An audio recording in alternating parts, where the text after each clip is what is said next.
geed kan jaadka la yiraahdo balaayaha cunte ana horta colbaan la wax bilaashana iskala coloobo yaa isiya maxaas laga siiyaa ana dollar baa laga siiyaa dahabkayga laga qaata markaas hub lagu soo gata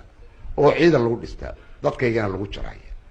ana dahab baan siiyaa dollar baan siiyaa war may soo qalanta miyaynaan damiir lahayn miyaynaan wadanimo lahayn miyaynaan bini aadam ahayn maxaynu nahay maxaan galaayo gudnaa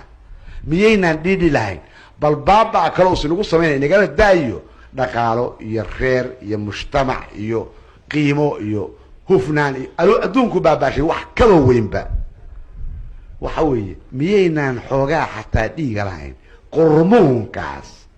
cadowga inoo keenay dahabkan aan ugu bedelayno markaanu taas yeelayno miyaynaan xoogaa xanuunsanaynin aynu ku filannahay waa maxay qiimaheen anigu cadowgayga sun kama gadan karo dahabna uguma bedeli karo isugu dilo oo suntiisu mujtamacii soo kori lahaa uu wada baabo oo cudur iyo balaayo baasus qaado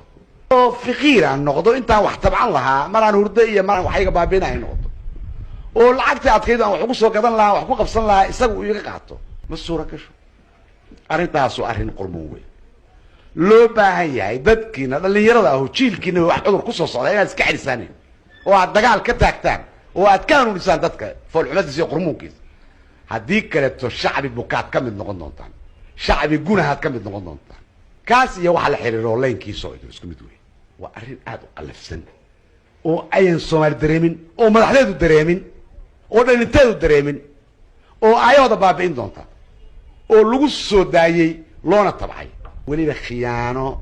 aad u habaysan lagu sameeyay waxaan codsanahay dadkiina dhalinyarada weliba dhalinyaradaan sheegaya